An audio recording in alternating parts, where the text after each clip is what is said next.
जनाब या छदवाई साहब, शेख जामिया प्रोफेसर मुशुल हसन साहब, जनाब एस.एम. अफजल साहब, रजिस्ट्रार जामिया मिलिया इस्लामिया, प्रोफेसर जुबैर मीनाई साहब, डीन स्टूडेंट्स वेलफेयर, मोहतरमा रशंदा खातून साहबा, कोऑर्डिनेटर जामिया कल्चरल कमेटी, ख़वातीन व हज़रात, अज़ीज़ तलबा और तालिबात, आज जामिया की 87वीं सालगिरह के मौके पर मैं तालीम मीरा कमेटी की तरफ से आप सबके खिदमत में मुबारकबाद पेश करता हूँ और साथ में मेहमान खुसूसी डॉक्टर ए.आर. खिदवाई साहब, गवर्नर हरियाणा, जो जामिया मिलिया के तालिब इल्म भी रहे हैं, का तहे दिल से ममनून हूँ कि बावजूद मसरूफियात के हमेशा की तरह उन्होंने जामिया आना कबूल फरमाया। हम सब आपका खैर मकदम करते हैं। जामिया के तालीमी मेले का मकसद जामिया मिलिया के तालीमी मेले का मकसद अपने तमाम इदारों को यकजा करके एक प्लेटफॉर्म पर मिलजुल कर काम करने का जज्बा पैदा करना है और साथ में अपने आसपास के रहने वालों को तालीम से जोड़ना है, जिसके लिए पिछले साल से फिर हमने तालीमी मेले को उसके रिवायती अंदाज से शुरू किया और खुदा का शुक्र है कि नताइज बहुत हिम्मत अफजा रहे। पिछले साल मेले की कामयाबी में जहाँ जामिया के मुख्तलिफ इदारों का ताउन शामिल हाल था, वहीं जामिया के गिरदोनवा के रहने वाले लोगों ने भी अपने पूरे ज़ौक़ व शौक़ का मुज़ाहरा किया और इस बात की भी खुशी है कि मेले के ज़रिए हमने अपने पड़ोसियों से वो रिश्ता दोबारा कायम कर लिया जो जामिया के वजूद की पहचान था। पिछले दिनों शेखुल जामिया साहब ने इस रिश्ते को और मजबूत बनाने के लिए जामिया में उन तमाम दीवारों को हटा दिया जो इल्म और तालिब इल्म के बीच में हायल थी। इस साल का तालीमी मेला भी 5 दिनों पर मुश्तमिल है। इदारों की तरफ से बहुत अच्छा रिस्पांस मिला है। बड़ी तादाद में हमारे पास प्रपोजल्स आए जिनको फाइनल शेप देने के लिए हमें बहुत दुश्वारियों का सामना भी करना पड़ा। इस साल हमारे पास 72 प्रोग्राम हैं जिनको 13 मुख्तलिफ वेन्यूज़ पर पेश किया जाएगा। जामिया के मुख्तलिफ सेंटर्स बड़ी तादाद में हिस्सा ले रहे हैं जिनकी तरफ से public lectures, information and technology से मुताल्लिक़ मुकाबले और सेमिनार, मुख्तलिफ मज़ाहिब से मुताल्लिक़ फिल्में, बुक डिस्कशंस। नर्सरी स्कूल के बच्चों से वो आए और अपनी उमंगों का इजहार करें।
अब मैं दरख्वास्त करूंगी मेहमान खुसूसी साहब से कि वो तशरीफ लाएं और अपने तासुरात का ख्यालात से नवाजें।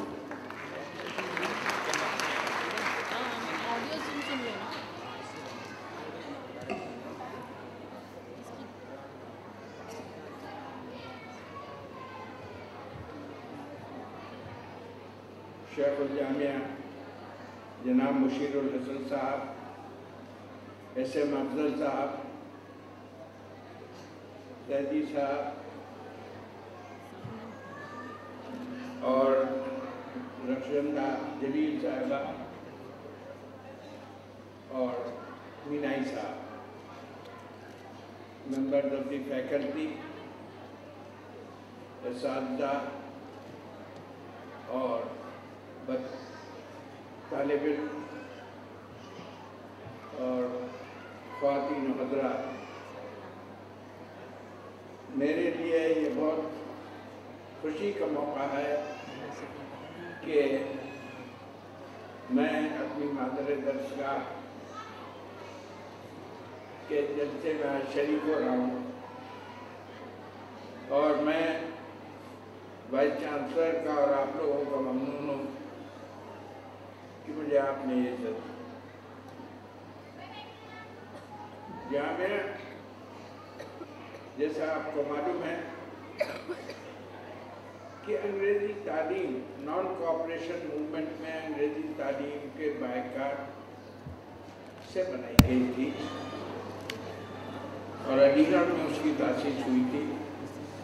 मौलाना मोहम्मद अली, महात्मा गांधी, ख्वाजा अब्दुल मजीद, डॉक्टर अंसारी और अजनो खान और जाकिर साहब के क़यादत में अलीगढ़ के स्टूडेंट्स ने बाइकाट करके इस इदारे को अलीगढ़ में बनाया सन 19 और लेकिन वक्त के साथ लोग वापस दूसरी जगहों गए, अलीगढ़ दोबारा ज्वाइन कर लिया, सिवाय उन लोगों के जो साबित कदम थे और ऐसे बहुत कम लोग रह गए। तो उस वक्त ये तय किया महात्मा गांधी ने कि जामिया को बंद न किया जाए और मौलाना मोहम्मद अली और सब ने मिल करके जामिया को वो दिल्ली लाए और सन 25 में वो करोल बाग में उसकी इब्तिदा हुई और चले गए। उस वक्त जामिया के टीचर वही थे, रह गए थे चंद, जिन्होंने एक माहदे पे दस्तखत किया था कि हम ताहयात जामे को सर्व करेंगे, चाहे हम जो भी मुश्किलात हो, चाहे तनख्वाह मिले न मिले। उन असातिज़ा ने जामे को करोलबाग में चलाया और टीचर्स की कमी थी, लिहाजा महात्मा गांधी ने अपने बेटे देवदास गांधी को भी जामिया के स्टाफ में दिया कि वो हिंदी पढ़ाते थे और तकलीफ और चरखा काटने से। मैंने जामिया सन 28 में ज्वाइन किया, दूसरी क्लास में,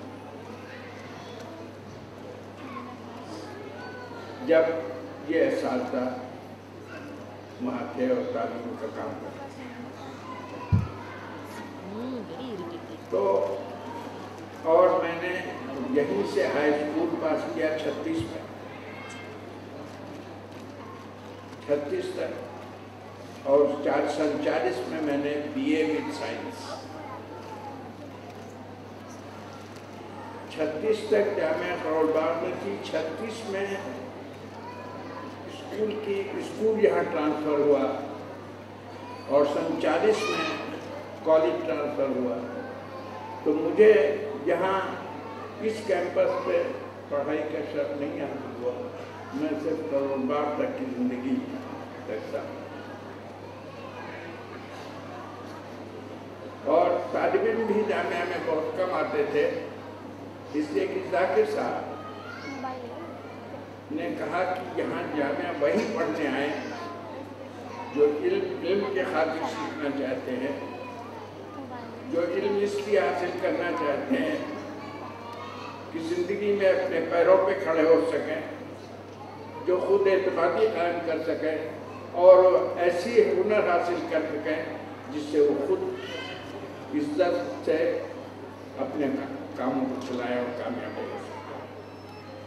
सकें। ये बुनियादी उसूल था, इसलिए कि जामिया की डिग्री चूँकि जामिया अंग्रेज़ों की मुखालफत से बनी थी, लिहाजा अंग्रेज़ों ने जामिया की डिग्री को कभी रिकॉग्नाइज नहीं किया और इसलिए उनको गवर्नमेंट की कोई नौकरी नहीं मिल सकती। लिहाजा ये जो खुसूसियत तालिब इल्मों में बदियत की गई, खुद एतमादी, अपने पैरों पर खड़ा होना और इनको इस तरह हासिल करना कि अपनी ज़िंदगी को बनाने, सुधारने और कारोबार में इस्तेमाल करना। इसीलिए आप देखेंगे कि उस ज़माने के जो ग्रेजुएट्स हैं वो सरकारी नौकरियों में नहीं।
Ladies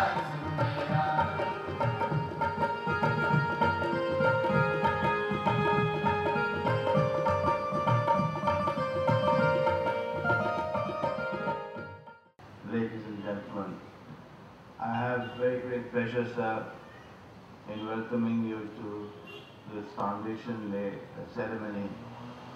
It's very gracious of you to find the time to be with us and to provide us with the support, intellectual and moral, that we so and which we require.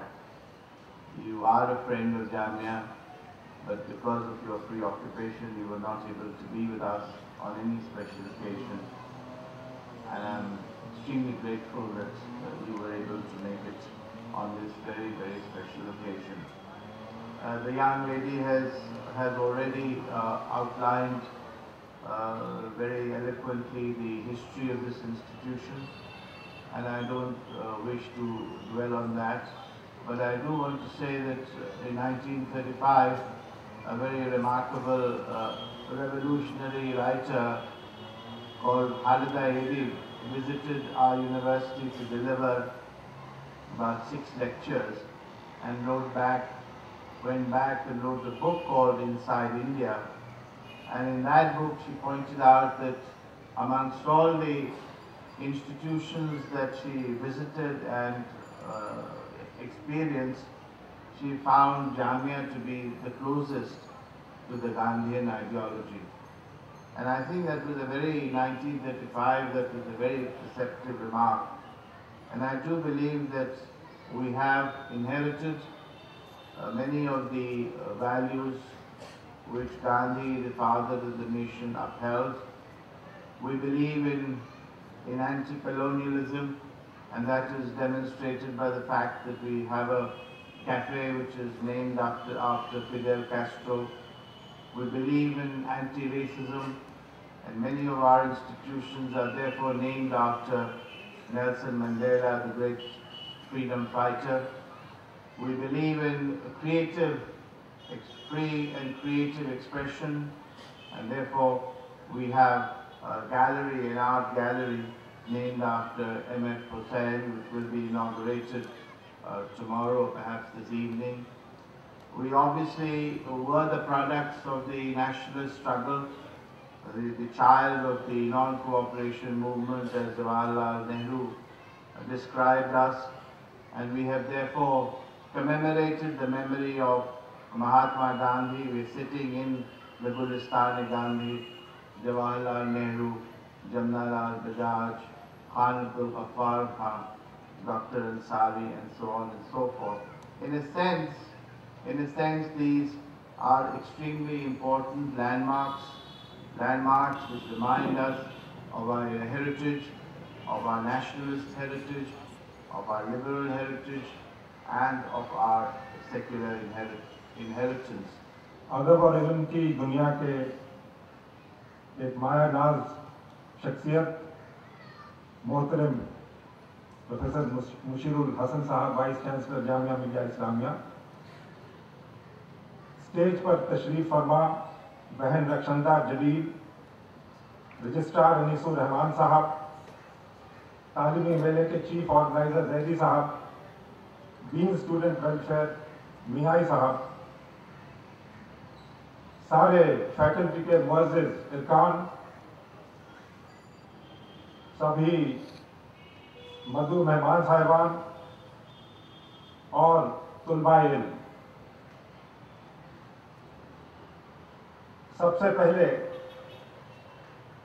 अपनी बात शुरू करने से केवल मैं सबकी ओर से दुआ करना चाहता हूं कि वो कुल मालिक और कादिर जिसके हुक्म से हम यहाँ एक मुख्तर अरसे के लिए कायम दायम है और जो भी उन्होंने ड्यूटी हमें दी है उसको संभालने की कोशिश कर रहे हैं। उनके आगे दुआ है कि सभी अपने जितने भी उनके खिलकत में लोग हैं उनके ऊपर हर वक्त रहमत और बख्शिश फरमाते रहें और उनके जहन में इस तरह की रोशनी बख्शे, क्योंकि एक वो ला इंतहा चश्माए नूर है, और जब उनकी रोशनी हमारे दिमाग पे असरअंदाज होती है तो हमारी सोच एक लतीफ़ सोच की तरफ, कशाफत से लताफत की तरफ बढ़ती है और हम अपने जिंदगी के असल मकसद की तरफ गामजन होना शुरू कर लेते हैं। अगर उनकी रहमत हो तो सारी चीज अपनी दुरुस्ती की तरफ बढ़ती है, और किसी वजह से हम उसके लिए मुनासिब तैयारी ना करें जहनी तौर पे और अपने किरदार से, तो हम उस रहमत से कई बार महरूम हो जाते हैं। हम सभी यहाँ पे गुनाहगार हैं और इसीलिए यहाँ आए, और इसीलिए कहा गया है कि बेशक गुनाहों के बारे में हमें एहसास है, लेकिन इससे भी बड़ा एहसास होना चाहिए कि वो जो बख्शनहार है, वो सारे गुनाहों को माफ़ करने का उसके अंदर पूरी कुव्वत है, और इसको अनदेखी करके फिर भी हमारे ऊपर वो रहमत बरसाता है।